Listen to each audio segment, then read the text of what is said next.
ನಮಸ್ಕಾರ. ನಾನು ನಿಮ್ಮ ಪ್ರೀತಿಯ ಮುನಿಸ್ವಾಮಿ.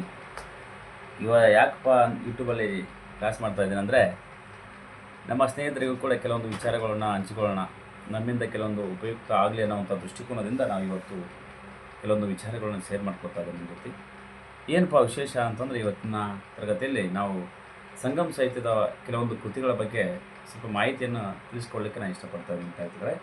ಗಮನಿಸಬೇಕು, ಇವತ್ತಿನ ದಿನಮಾನದಲ್ಲಿ ಭಾಳಷ್ಟು ನಾವು ಎಷ್ಟು ಓದಿದರೂ ಕಡಿಮೆ, ನಾವು ಎಷ್ಟು ಓದಿದರೂ ಕೂಡ ಕಡಿಮೆ, ಅಷ್ಟು ರೀತಿಯಾಗಿರ್ತಕ್ಕಂಥ ಕಾಂಪಿಟೇಷನ್ ಜಾಸ್ತಿ ಆಗಿದೆ, ಸ್ಪರ್ಧಾರ್ಥಿಗಳ ಸಂಖ್ಯೆ ಜಾಸ್ತಿ ಆಗ್ತದೆ. ಆದರೆ ಯಾವುದೇ ನೋಟಿಫಿಕೇಷನ್ ಇಲ್ಲ. ಆದರೂ ನಮ್ಮಲ್ಲಿರ್ತಕ್ಕಂಥ ತಾಳ್ಮೆ ಭಾಳ ಮುಖ್ಯ ಆಗಿರ್ತಕ್ಕಂಥದ್ದು ವಿದ್ಯಾರ್ಥಿಗಳು ಗಮನಿಸ್ಬೇಕು.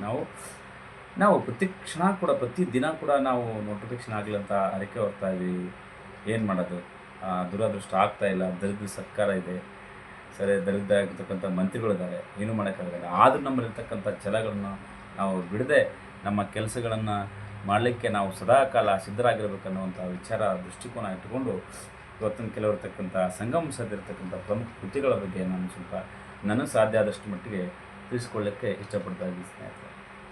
ಇನ್ನು ತಮಿಳು ಸಾಹಿತ್ಯದಲ್ಲಿ ಶಿಲಪತಿಗಾರಂ ಅನ್ನುವಂಥ ಕೃತಿ ಭಾಳ ಶ್ರೇಷ್ಠವಾಗಿರ್ತಕ್ಕಂಥದ್ದು. ಈ ಮಹಾಕಾವ್ಯ ಭಾಳ ಶ್ರೇಷ್ಠವಾಗಿರ್ತಕ್ಕಂಥದ್ದು. ಈ ಕೃತಿಯನ್ನು ಬರೆಸ್ತಕ್ಕಂತಹ ರಚನಾಕಾರ ಯಾರಪ್ಪ ಅಂದರೆ ಇಡಿಂಗೋ ಅಡಿಯಾಳ್. ಈ ಇಡಿಂಗೋ ಅಡಿಯಾಳ್ ಯಾರಪ್ಪ ಅಂತಂದರೆ, ಇವರು ಚೇರದೊರೆ ಸೆಂಗೊಟ್ಟಿನಾಗಿರ್ತಕ್ಕಂಥ ಚೇರದೊರೆ ಸೆಂಗೊಟ್ಟಿನ ಸಹೋದರ. ಕೊನೆಗೆ ಇವರು ಜೈನ ಮುನಿಯಾಗಿ ಪರಿವರ್ತನೆ ಹೊಂದಿ ಜೀವನ ಮಾಡ್ತಾನೆ. ಇಂಥ ಸಂದರ್ಭದಲ್ಲಿ ಎಲ್ಲ ಆ ಸಂದರ್ಭದಲ್ಲಿರ್ತಕ್ಕಂಥ ಚೇಳ, ಪಾಂಡ್ಯ ರಾಜಮನೆತನ, ಈ ದಕ್ಷಿಣ ಭಾರತದಲ್ಲಿರ್ತಕ್ಕಂಥ ರಾಜಮನೆತನಗಳಿದ್ವಲ್ಲ, ಅದರಲ್ಲಿ ಚೇರ ಮನೆತನದ ದಾಖಲೆಯನ್ನು ಸಂಪೂರ್ಣವಾಗಿ ಒಳಗೊಂಡಿರ್ತಕ್ಕಂಥ ಒಂದು ಮಹಾಕಾವ್ಯ ಇದು. ಈ ಮಹಾಕಾವ್ಯ ಎಷ್ಟು ಶ್ರೇಷ್ಠವಾಗಿತ್ತು ಅನ್ನೋವಂಥದ್ದು ವಿದ್ಯಾರ್ಥಿ ಗಮನಿಸ್ಬೇಕು ನಾವು. ಹೋಮರ್ನ ಕೃತಿಯಾಗಿರ್ತಕ್ಕಂಥ ಇಲಿಯಡ್ ಆ ಕೃತಿಗೆ ಹೋಲಿಕೆ ಮಾಡಿದೆ.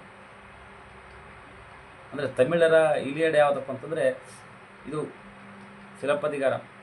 ಶಿಲಪತಿಗಾರಂ ಅಂತಂದರೆ ಏನು ಅನ್ನೋದು ಭಾಳ ಪ್ರಾಮುಖ್ಯ ಆಗ್ತೈತಿ. ಶಿಲಪತಿಗಾರಂ ಅಂತಂದರೆ ಅದರ ಅರ್ಥ ಏನಪ್ಪ ಅಂದರೆ ಒಂದು ಗೆಜ್ಜೆಯ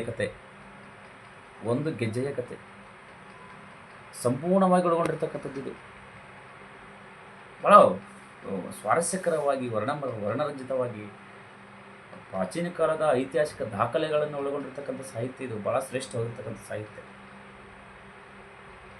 ಅಂತಹ ಸಾಹಿತ್ಯವನ್ನು ಇಡಿಂಗೋ ಅಡಿಯಾಳ್ ಬರೆದಿರ್ತಕ್ಕಂಥದ್ದು ನಾವು ಇದನ್ನು ತಿಳ್ಕೊಳ್ಳೋಣ. ಇದು ತ್ರಿಕೋನ ಸಾಹಿತ್ಯ ಆಗಿರುತ್ತೆ.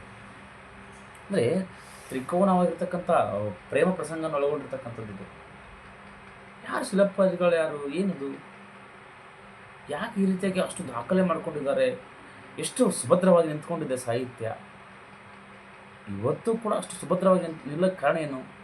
ಅಲ್ಲಿರ್ತಕ್ಕಂಥ ಘಟನೆ, ಅಲ್ಲಿರ್ತಕ್ಕಂಥ ನೈಜವಾಗಿರ್ತಕ್ಕಂಥ ವರ್ಣನೆ ಯಾವ ರೀತಿ ರಂಜಿತವಾಗಿದೆ ಅನ್ನುವಂಥದ್ದನ್ನು ನಾವು ತಿಳ್ಕೊಳ್ಬೇಕಾದ್ರೆ ವಿದ್ಯಾರ್ಥಿಗಳೇ, ಅದರಲ್ಲಿ ವಿಷಯ ಏನೇನು ಒಳಗೊಂಡಿತ್ತು ಅನ್ನುವಂಥದ್ದು ತಿಳ್ಕೊಳ್ಳಿಕ್ಕೆ ಭಾಳ ಮುಖ್ಯ ಆಗ್ತೈತಿ. ಯಾವಾಗ ವಿಷಯದ ಅಂತರಾಳವನ್ನು ಅರಿತುಕೊಂಡಾಗ ನಾವೇನಾಗ್ತೈತಿ, ಅದು ನಮಗೆ ಒಂದು ಕಾವ್ಯದ, ಒಂದು ಕೃತಿಯ, ಒಂದು ಗ್ರಂಥದ ಬಗ್ಗೆ ವಿಷಯವನ್ನು ಅರ್ಥ ಮಾಡ್ಕೊಳ್ಳಿಕ್ಕೆ ಭಾಳ ಅನುಕೂಲ ಆಗ್ತೈತಿ. ಅಂಥ ಒಂದು ವಿಶೇಷವಾಗಿರ್ತಕ್ಕಂಥ ತಮಿಳು ಸಾಹಿತ್ಯದೊಳಗೆ ಶಿಲಪತಿಗಾರಂ ಅನ್ನುವಂಥದ್ದು ಭಾಳ ಶ್ರೇಷ್ಠವಾಗಿರ್ತಕ್ಕಂಥ ಕಾವ್ಯ ವಿದ್ಯಾರ್ಥಿಗಳೇ. ಅದೇ ರೀತಿಯಾಗಿ ಈ ಸಾಹಿತ್ಯ ಏನೇನು ಒಳಗೊಂಡಿದೆ ಅನ್ನುವಂಥದ್ದು ತಿಳ್ಕೊಳ್ಳೋಣ. ಇದರಲ್ಲಿ ಕಥಾ ಒಂದು ಯಾರ್ಯಾರು ಪಾತ್ರ ವಹಿಸ್ತಾರೆ ಅನ್ನೋವಂಥದ್ದು ಭಾಳ ಮುಖ್ಯ ಆಗ್ತೈತಿ. ಒಬ್ಬ ಕೋವಲನ್ ಅಂತಿರ್ತಾನೆ. ಕೋವಲನ್ನ ಹೆಂಡತಿ ಕಣ್ಣಗಿ. ಈ ಕಣ್ಣಗಿ ಮತ್ತು ಕೋವಲನ್ನವರು ಪ್ರೇಮಾಂಕುರವಾಗಿ ಅಲ್ಲಿ ಮದುವೆ ಆಗಿರ್ತಾರೆ. ಭಾಳ ಸುಖವಾದ ಸಂಸಾರ ಜೀವನ ನಡೆದಿರ್ತೈತಿ. ಭಾಳ ಸಂತೋಷದಿಂದ ಆನಂದಮಯವಾಗಿ ಕಳೀತಾ ಇರ್ತಾರೆ. ಒಳ್ಳೆಯ ಶ್ರೀಮಂತನಾಗಿರ್ತಾನೆ. ಇಂತಹ ಸಂದರ್ಭದಲ್ಲಿ ಒಬ್ಬ ನರ್ತಕಿ ಬರ್ತಾಳೆ. ಅವಳ ಹೆಸರು ಮಾಧವಿ. ಆ ಮಾಧವಿಯ ಜೊತೆ ಇವನಿಗೇನೇ ಆಗ್ಬಿಡ್ತಂದರೆ, ಕಣ್ಣಗಿಯನ್ನು ಬಿಟ್ಟು ನರ್ತಕಿಯಾಗಿರ್ತಕ್ಕಂಥ ಮಾಧವಿ ಜೊತೆ ಅವನ ಜೊತೆ ಪ್ರೇಮ ಸ್ಟಾರ್ಟ್ ಆಗ್ತದೆ ವಿದ್ಯಾರ್ಥಿಗಳು. ಯಾವಾಗ ಮಾಧವಿ ಜೊತೆ ಪ್ರೇಮಾಂಕುರವಾಗ್ತೈತಿ, ಈ ದಂಪತಿಗಳು ಎಲ್ಲಿ ಜೀವನ ಮಾಡ್ತಾ ಇದ್ದಪ್ಪ ಅಂತಂದರೆ ಕಾವೇರಿ ಪಟ್ಟಣದೊಳಗೆ ಜೀವನ ಮಾಡ್ತಾ ಇರ್ತಾರೆ. ಈ ಕಾವೇರಿ ಪಟ್ಟಣ ಜೀವನ ಮಾಡಬೇಕಾದ್ರೆ ನರ್ತಕಿಯ ಮೇಲೆ ಅವನಿಗೆ ಪ್ರೇಮಾಂಕುರ ಶುರುವಾಗ್ತದೆ. ಮತ್ತೊಂದು ಶುರುವಾಗಿರ್ತಕ್ಕಂಥ ಸಂದರ್ಭದೊಳಗೆ ಭಾಳ ಶ್ರೇಷ್ಠವಾಗಿರ್ತಕ್ಕಂಥ ಹೆಂಡತಿ ಸತಿಪತಿಗಳೊಂದಾದ ಬಳಿಕ ಹಿತೋಪತಿ ಶಿವಂಗಿ ಅನ್ನುವಂತಹ ತತ್ವವನ್ನು ಒಳಗೊಂಡಿರ್ತಕ್ಕಂತಹ ಕಣ್ಣಗಿ ಇಂತಹ ಮಡದಿಯನ್ನು ಬಿಟ್ಟು ಆ ಮಾಧವಿಯ ಜೊತೆ ಹೋಗ್ತಾನೆ ಅವನು. ಯಾರು? ಕೋವಲನ್. ಮಾಧವಿ ಜೊತೆ ಹೋದಾಗ ಮಸ್ತ್ ಎಂಜಾಯ್ ಮಾಡಿಕೊಂಡು ಜಾಲಿಯಾಗಿ ಬಾರಿ ಬಿಡಪ್ಪ ಅಂದ್ಕೊಂಡು ಮಸ್ತ್ ಮಜಾ ಮಾಡ್ತಾನೆ. ಮಸ್ತ್ ಮಜಾ ಮಾಡ್ಕೊಂಡು ಗೊತ್ತೈತಲ್ಲ, ತಲೆ ಬಡಿಸಿ ನುಣ್ಣಗಾಗತ್ತನ ಬಿಡಲ್ಲ ಅಂತ ಹಂಗೆ ಮಾಡ್ತಾರೆ. ಕೊನೆಗೆ ಒಂದು ಇಂದ್ರ ಹಬ್ಬ ಅಂತ ನಡೀತೈತಿ, ಮಳೆಗಳ ಹಬ್ಬ ಅಂತ. ಆ ಮಳೆಗಳ ಹಬ್ಬ ಸಂದರ್ಭದೊಳಗೆ ಕೋವಲನ್ ಒಂದು ಹೆಂಗಸಿನ ಬಗ್ಗೆ ಕುರಿತು ಒಂದು ಹಾಡು ಹಾಡ್ತಾನೆ. ಆ ಹೆಂಗಸಿನ ಬಗ್ಗೆ ಹಾಡು ಹಾಡಬೇಕಾದ್ರೆ ಆ ಹೆಂಗಸಿನ ಟೀಕೆ ಮಾಡುವಂಥ ವಿಷಯ ಒಳಗೊಂಡಿರ್ತೈತಿ. ಅದನ್ನು ಅರ್ಥಕೊಳ್ತಾಳೆ ಮಾಧವಿ. ಅದೇ ಹಬ್ಬದೊಳಗೆ, ಅದೇ ಕಾರ್ಯಕ್ರಮದೊಳಗೆ ಮಾಧವಿ ಕೂಡ ಒಂದು ಗಂಡಸಿನ ಬಗ್ಗೆ ಟೀಕೆ ಮಾಡ್ತಕ್ಕಂಥ ಸಾಂಗ್ ಆಡ್ತಾಳೆ. ಇಬ್ರಿಗೊಬ್ರಿಗೂ ತದ್ವಿರುದ್ಧ ಆಗ್ತೈತಿ. ತದ್ವಿರುದ್ಧವಾಗಿ ಬ್ರೇಕಪ್ ಆಗ್ತೈತಿ, ಮುರಿದೋಗ್ಬಿಡ್ತೈತಿ. ಬ್ರೇಕಪ್ ಯಾವಾಗ ಬ್ರೇಕಪ್ ಆಗ್ತೈತಿ ವಿದ್ಯಾರ್ಥಿಗಳೇ, ಅವಾಗ ಅವನು ಏನು ಮಾಡ್ತಾನಂತಂದರೆ ವಾಪಸ್ ರಿಟರ್ನ್ ಬರೋಕ್ಕೆ ಮರಳಿ ಗೂಡಿಗೆ ಎಲ್ಲಿಗೋದ್ರೂ ಪಕ್ಷಿ ಮನೆಗೆ ಬರಬೇಕು. ಹೋಟೆಲ್ ಊಟ ಎಷ್ಟು ತಿನ್ನೋಕ್ಕಾಗಲ್ಲ. ಒಂದಿನ ತಿನ್ಬೋದು, ಎರಡು ದಿನ ತಿನ್ಬೋದು, ಹೆಲ್ತ್ ಕೆಟ್ಟೋಗ್ತೈತಿ. ಮನೆ ಊಟ ಚೆನ್ನಾಗಿ ಅನ್ನೋವಂಥ ದೃಷ್ಟಿಕೋನ ಇಟ್ಕೊಂಡು ಬರ್ತಾನೆ ವಾಪಸ್. ಕಣ್ಣಗಿ ಬರ್ತಾಳೆ, ಕಣ್ಣಗಿ ಮನೆಗೆ ಬರ್ತಾನೆ ವಾಪಸ್ ತನ್ನ ಮನೆಗೆ. ಕಣ್ಣಗಿ ಸ್ವೀಕಾರ ಮಾಡ್ತಾಳೆ. ನನ್ನ ಕಂಡ ಶ್ರೇಷ್ಠ, ನನಗೆ ಬೇಕನ್ನೋ ಸ್ವೀಕಾರ ಮಾಡ್ತಾಳೆ. ಬರುವಂಥ ಸಂದರ್ಭಗಳಿಗೆ ಅವನಲ್ಲಿ ಎಲ್ಲನೂ ಖಾಲಿಯಾಗಿರ್ತೈತೆ. ಆಸ್ತಿ ಅಂತಸ್ತು ಎಲ್ಲನೂ ಖಾಲಿಯಾಗಿರ್ತೈತೆ. ಇಂತಹ ಸಂದರ್ಭದಲ್ಲಿಯೂ ಕೂಡ ಅವನು ಸ್ವೀಕಾರ ಮಾಡಿಕೊಂಡು, ಆಯ್ತು ರೀ, ನಿಮ್ಮ ಕಡೆ ಏನಿಲ್ಲ ಅಂದರೆ ನಾನು ಸಹ ಬದುಕೋಣ, ವ್ಯಾಪಾರ ಮಾಡೋಣ ಅನ್ನೋವಂಥ ವಿಚಾರ ಇಟ್ಕೊಂಡು ಮಧುರೈ ಪಟ್ಟಣಕ್ಕೆ ಹೋಗ್ತಾರೆ ವಿದ್ಯಾರ್ಥಿಗಳೇ. ಮಧುರೈ ಪಟ್ಟಣಕ್ಕೆ ಹೋಗ್ತಾರೆ. ಮಸ್ತ್ ಜೀವನ ಮಾಡ್ಬೇಕಂದ್ರೆ ದುಡ್ಡು ಬೇಕಿಲ್ಲೋ. ದುಡ್ಡನ್ನು ಆಗ್ತೈತೇನು? ದುಡ್ಡು ಬೇಕ್ರಿ. ದುಡ್ಡಿಲ್ಲದೆ ನಡೆಯಲ್ಲ. ಅದೇ ವಿಚಾರ ಮಾಡ್ಕೊಂಡು ಮಧುರೈ ಪಟ್ಟಣಕ್ಕೆ ಹೋದಾಗ ಅಲ್ಲಿ ವ್ಯಾಪಾರ ಮಾಡೋಣ ಅಂತ ಶುರು ಮಾಡ್ತಾಳೆ. ದುಡ್ಡಿಲ್ಲ. ಅದಕ್ಕೆ ಅವಳ ಕಾಲಲ್ಲಿ ಇರ್ತಕ್ಕಂಥ ಗೆಜ್ಜೆ ಕೊಡ್ತಾಳೆ. ಒಂದು ಗೆಜ್ಜೆ ಹೋಗಿ ಕೋವಲನ್ನು ಮಾರ್ಕೊಂಡು ಬಂದು ವ್ಯಾಪಾರ ಶುರು ಮಾಡೋಣ ಅಂತೇಳಿ ಯಾವಾಗ ಇಂತಹ ಮಾತನ್ನು ಆಡ್ತಾಳೆ, ಯಾವ ಗೆಜ್ಜೆ ತಗೊಂಡು ಅಂಗಡಿ ಹೋಗ್ತಾನೆ ಅವನು ಕೋವಲನ್. ಅದೇ ಸಂದರ್ಭದಲ್ಲಿ ಅಲ್ಲಿ ಮಧುರೈ ಪಟ್ಟಣದಲ್ಲಿರ್ತಕ್ಕಂತಹ ರಾಜ ನೆಡೆಂಚಳಿಯನ್ನ ಹೆಂಡತಿ ರಾಣಿಯ ಕಾಲ್ಚೆಯನ್ನು ಕಳೆದಿರ್ತೈತಿ. ಪಾಂಡ್ಯ ದೊರೆ ಮಧುರೈ ಪಾಂಡ್ಯರ ರಾಜಧಾನಿ. ಅದರಲ್ಲಿ ರಾಜ ಯಾರಾಗಿರ್ತಂದ್ರೆ ನೆಡೆಂಚಳಿಯನ್ನಾಗಿರ್ತಾನೆ. ಆ ನೆಡೆಂಚಳಿಯನ್ನ ರಾಣಿಯ ಗೆಜ್ಜೆ ಕಳೆದೋಗಿರ್ತೈತಿ. ಆ ಗೆಜ್ಜೆ ಹುಡುಕ್ಲಿಕ್ಕೆ ಸೈನಿಕರನ್ನು ಬಿಟ್ಟಿರ್ತಾನೆ ಆ ಪ್ರದೇಶದೊಳಗೆ. ಬಿಟ್ಟಿರ್ತಕ್ಕ ಸಂದರ್ಭದೊಳಗೆ ವಿದ್ಯಾರ್ಥಿಗಳೇ, ಯಾವಾಗ ಕೋವಲನ್ ಅಂಗಡಿಗೆ ಹೋಗಿರ್ತಾನೆ, ಅಕ್ಕ ಸಾಲಿಗೆ ನಮ್ಮ ಮನೆಗೆ ಹೋಗಿರ್ತಾನೆ. ಅಲ್ಲಿ ಹೋಗಿರ್ತಕ್ಕಂಥ ಸಂದರ್ಭದೊಳಗೆ ಅವನು ಇವನ ರಾಣಿಯ ಗೆಜ್ಜೆ ಕಳುವು ಮಾಡ್ಕೊಂಡು ತುಡುಗು ಮಾಡ್ಕೊಂಡ್ಬಂದಾನ, ಕಳ್ತನ ಮಾಡ್ಕೊಂಡ್ಬಂದಾನ ಅಂತೇಳಿ ಆ ಸೈನಿಕರಿಗೆ ಹಿಡ್ಕೊಟ್ಬಿಡ್ತಾನೆ. ಯಾವಾಗ ಸೈನಿಕರಿಗೆ ಹಿಡ್ಕೊಂಡು ಹೋಗ್ತಾರೆ ಅರಮನೆಗೆ, ಯಾರು ಪಾಂಡ್ಯರ ರಾಜಧಾನಿ ಮಧುರೈಗೆ, ನೆಡೆಂಚಳಿಯನ್ನ ಹತ್ರ ಹೋಗ್ತಾರೆ. ಆವಾಗ ಹಿಂದೂ ಮುಂದೆ ನೋಡಿದೆ ಯಾವುದೇ ವಿಚಾರಣೆ ಮಾಡೋದು, ಯಾವುದೂ ತಲೆಯಾಗೆ ಮತಿಭ್ರಮಣೆ ಆಗೈತೇನೋ ಅವನಿಗೆ. ಅವನು ಏನು ಮಾಡ್ಬಿಡ್ತಾನೆ, ಸಡನ್ಲಿ ಆಯಿತು ತಪ್ಪಿತಸ್ಥ ಅಂತೇಳಿ ಗಲ್ ಶಿಕ್ಷೆ ಮಾಡಿಬಿಡ್ತಾನೆ. ಯಾವಾಗ ಗಲ್ ಶಿಕ್ಷೆ ಮಾಡ್ತಾರೆ ವಿದ್ಯಾರ್ಥಿಗಳೇ, ಈ ಕಡೆ ಕಾಯ್ದುಕೊಂಡು ಕುಳಿತಿರ್ತಕ್ಕಂಥ ಹೆಂಡತಿ ಕಣ್ಣಗಿ ಪತಿದೇವರು ಇನ್ನೂ ಬಂದಿಲ್ಲ ಅಂತ ವಿಚಾರ ಮಾಡಿಕೊಂಡು ಕೊನೆಗೆ ಸಾಯಂಕಾಲ ಸಮಯ ಆದಾಗ ಜನರಿಗೆ ಕೇಳ್ತಾಳೆ, ಹಿಂಗೆ ಹಿಡ್ಕೊಂಡು ಹೋದ, ಯಾರು ಗೆಜ್ಜೆ ಕಳೆ ಮಾಡ್ಕೊಂಡ್ರು ಅಂತೇಳಿ ಸೈನಿಕರು ಹಿಡ್ಕೊಂಡು ಹೋದ್ರು ಆಸ್ಥಾನಕ್ಕೆ ಅಂತಂದಾಗ ಈ ವಿಚಾರ ತಿಳ್ಕೊಂಡಿರ್ತಕ್ಕಂಥ ಕಣ್ಣಗಿ ಓಡೋಡಿ ಹೋಗ್ಕೊಳ್ಳೋ ವಿದ್ಯಾರ್ಥಿ ಓಡಿ ಹೋಗಿ ನೋಡ್ತಕ್ಕಂಥ ಸಂದರ್ಭಗಳಿಗೆ ಶವವಾಗಿ ಬಿದ್ದಿರ್ತಾನಲ್ಲಿ. ಇದನ್ನು ಕಂಡಿರ್ತಕ್ಕಂತಹ ಕಣ್ಣಗೆ ಒಬ್ಬ ತಾಳ್ತಾಳೆ. ಕಣ್ಣಲ್ಲಿ ಕೆಂಪು ರಕ್ತ ಬರುವಾಗ ಕೋಪ ಎಷ್ಟು ಇರ್ತಂದರೆ ಅತಿರೇಕಾಗಿರ್ತದೆ.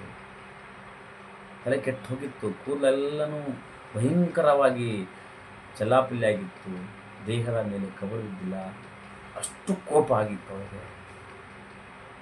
ಹೇಳ್ತಾಳೆ ಯಾಕೆ ಹಾಕಿರಿ ಅಂತ. ಅವಾಗರ ನಡೆಂಚುಳಿ ಏನು ಹೇಳ್ತಾನೆ, ಕಳ್ತನ ಮಾಡಿದ್ದ ರಾಣಿಯ ಗೆಜ್ಜೆ ಕಳ್ತನ ಮಾಡಿದ್ದಾನೆ, ಅದಕ್ಕೋಸ್ಕರ ನಾವು ಗಲ್ಲು ಶಿಕ್ಷೆ ಕೊಟ್ಟಿದ್ದೀವಿ ಅಂದಾಗ ಎಲ್ಲನೂ ವಿವರವಾಗಿ ಹೇಳ್ತಾಳೆ ಕಣ್ಣಗಿ. ನಾನು ಕೊಟ್ಟು ಕಳಿಸಿದ್ದೆ ಅಂದಾಗ ಚೆಕ್ ಮಾಡ್ತಾನೆ ಅವಾಗ ಯಾರು ನಡೆಂಚುಳಿಯನ್. ಆದರೆ ಚೆಕ್ ಮಾಡ್ತಕ್ಕಂಥ ಸಂದರ್ಭದೊಳಗೆ ವ್ಯತ್ಯಾಸ ಗಮನಿಸ್ತಾನೆ. 2 ಚೈನಕ್ಕೆ ಗೆಜ್ಜೆಗೆ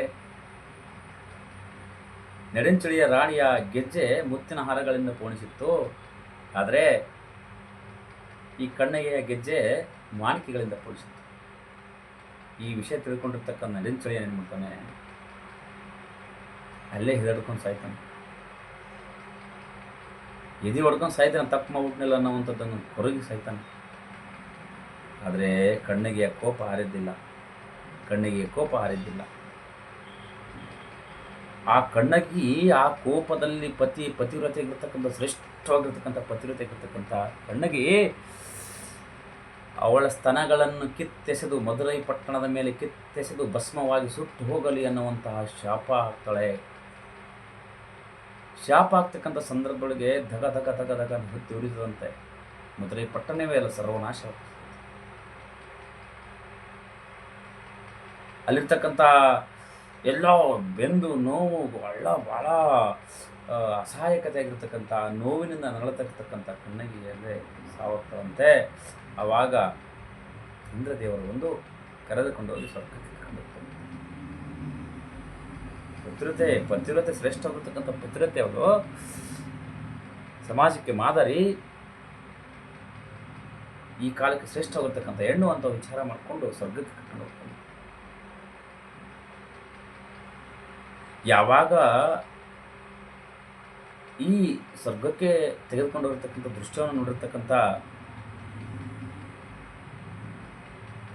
ಕೆಂಪು ಚೇರ ಸೆಂಗುಟ್ಟಿನಂತ ಬರ್ತಾನೆ. ಕೆಂಪು ಚೇರ ಸೆಂಗುಟ್ಟಿನಂತ ಚೇರ ಮನೆತನದ ಇವ. ಈ ಪತಿವ್ರತೆಯಾಗಿರ್ತಕ್ಕಂಥ ಕಣ್ಣಗಿಯನ್ನು ಶ್ರೇಷ್ಠವಾಗಿರ್ತಕ್ಕಂಥ ನೋಡಿರ್ತಾನೆ ಅವನು. ಯಾಕಂದ್ರೆ ಸ್ವರ್ಗಕ್ಕೆ ಹೋಗ್ಬಿಟ್ಟಾಳೆ ಅವಳು. ಇಂಥ ದೇವತೆ ಅನ್ನೋವಂಥ ವಿಚಾರ ಮಾಡ್ಕೊಂಡು ಹಿಮಾಲಯದ ಮೇಲೆ ದಾಳಿ ಮಾಡ್ಕೊಂಡು ಅಲ್ಲಿರ್ತಕ್ಕಂಥ ಕಲ್ಲು ತೆಗೆದುಕೊಂಡು ಬಂದು ಆ ಕಲ್ಲಿನಿಂದ ಮೂರ್ತಿ ಮಾಡ್ತಾನೆ. ಮೂರ್ತಿ ಮಾಡಿ ಒಂದು ದೇವಾಲಯ ಕಟ್ತಾನೆ. ವಿದ್ಯಾರ್ಥಿಗಳಿಗೆ ಗಮನಿಸಬೇಕು, ಎಷ್ಟು ಸ್ವಾರಸ್ಯ ಕ್ರಿಯೆ ನೋಡಿದ್ದು, ಎಷ್ಟು ವರ್ಣರಂಜಿತವು. ಹಿಮಾಲಯಕ್ಕೆ ಹೋಗಿ ಹಿಮಾಲಯ ಇರ್ತಕ್ಕಂಥ ಕಲ್ಲು ತೆಗೆದುಕೊಂಡು ಬರ್ತಾನೆ. ಹಿಮಾಲಯಕ್ಕೆ ಹೋಗಿ ಕಲ್ಲು ತೆಗೆದುಕೊಂಡು ಬಂದು ದೇವಾಲಯ ನಿರ್ಮಾಣ ಮಾಡ್ತಾನೆ. ಅದೇ ಸಂದರ್ಭದಲ್ಲಿ ಶ್ರೀಲಂಕಾದ ಗಜಬಾವು ಅಂತ ಇರ್ತಾನೆ ದೊರೆ. ಶ್ರೀಲಂಕಾ ಸಿಲೋನ್ ದೊರೆ ಗಜಬಾವು ಅಂತಿರ್ತಾನೆ. ಆ ಸಮಕ್ಷಮದಲ್ಲಿ ಭಾಗಿಯಾಗ್ತಾನೆ. ಅದು ದಾಖಲೆ ಆಗಿದೆ ಅಂತ ಹೇಳ್ತಾರೆ. ದಾಖಲೆ ಆಗಿದೆ. ಇದು ಸಾಹಿತ್ಯ. ಪತಿವ್ರತೆಯಾಗಿರ್ತಕ್ಕಂತಹ ಒಬ್ಬ ಕಣ್ಣಗಿ ಎಷ್ಟು ಶ್ರೇಷ್ಠವಾಗಿರ್ತಕ್ಕಂಥ ಮಹಿಳೆ ಅನ್ನೋದಕ್ಕೆ ಇದು ಉದಾಹರಣೆ. ಇನ್ನು ಮುಂದಿನ ತರಗತಿಯಲ್ಲಿ ನಾವು ಮುಂದುವರೆದ ಭಾಗ ಇದನ್ನೇ ಮುಂದುವರೆದವಾಗಿರತಕ್ಕಂಥ ಶಿಲಬತ್ತಿಗಾರನ್ ಕೃತಿಯಲ್ಲಿ ಬರ್ತಕ್ಕಂಥ ಮೇನ್ ಪಾತ್ರಧಾರಿಗಳು ಕೋವಲನ್ ಮತ್ತು ಮಾಧವಿಯ ಮಗಳಾಗಿರ್ತಕ್ಕಂಥ ಮಣಿಮೇಗಲಾಗಿರ್ತಕ್ಕಂಥ ಕೊಡುಗೆ ಏನು, ಆ ಮಣಿಮೇಗಲ ಬರತಕ್ಕಂಥ ರಚನಾಕಾರ ಯಾರು, ಅದರಲ್ಲಿ ಒಳಗೊಂಡಿರ್ತಕ್ಕಂಥ ಸಾಹಿತ್ಯ ಯಾವುದು, ಅದರಲ್ಲಿ ಯಾವ ರೀತಿಯಾಗಿರ್ತಕ್ಕಂಥ ಪ್ರೇಮಾಂಕುರವಾಯಿತು, ಅದೇನು ಬ್ರೇಕಪ್ ಆಯಿತು, ಸಕ್ಸಸ್ ಆಯಿತು, ಎಲ್ಲನೂ ಕೂಡ ಸಂಪೂರ್ಣವಾಗಿ ಚರ್ಚೆ ಮಾಡೋಣ ವಿದ್ಯಾರ್ಥಿಗಳೇ. ನಿಮ್ಮ ಅನಿಸಿಕೆ ನಾವು ತಿಳಿಸ್ಕೊಡ್ಬೇಕು. ಯಾಕಂದರೆ ಮುಂದಿನ ತರಗತಿ ಮಾಡಲಿಕ್ಕೆ ನನಗೆ ಪುಷ್ಟೀಕರಣ ಅಂತಿರ್ತೀವಿ. ಅದಕ್ಕೋಸ್ಕರ ದಯವಿಟ್ಟು ಅರ್ಥ ಮಾಡ್ಕೊಳ್ಳಿ. ನಿಮಗೆ ಸಲಹೆ ಇದ್ದರೆ ದಯವಿಟ್ಟು ಸಲಹೆ ಕೊಡಿ, ತಿಳಿದುಕೊಂಡು ಸರಿಯಾದ ಮಾರ್ಗದರ್ಶನದಲ್ಲಿ ನಾನು ನಡ್ಕೊಂಡು ಹೋಗ್ತೀನಿ ಅನ್ನೋವಂಥ ವಿಚಾರ ಹೇಳ್ತಾ,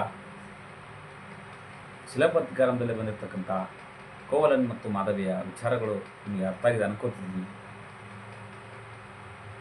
ದಯವಿಟ್ಟು ಟೈಮ್ ಕೊಟ್ಟು ಸ್ವಲ್ಪ ಈ ವಿಡಿಯೋವನ್ನು ಕ್ಯಾಪ್ಚರ್ ಮಾಡಿ ನೋಡಿ, ಆನಂದಿಸಿ, ವಿಷಯವನ್ನು ತಿಳ್ಕೊಳ್ಳಿ, ಬೇರೆಯವರಿಗೂ ಕೂಡ ಹಂಚಿ ಅನ್ನುವಂತ ಹೇಳ್ತಾ ಇವತ್ತಿನ ತರಗತಿ ಇಲ್ಲಿಗೆ ಮುಗಿಸ್ತಾ ಇದ್ದೇನೆ.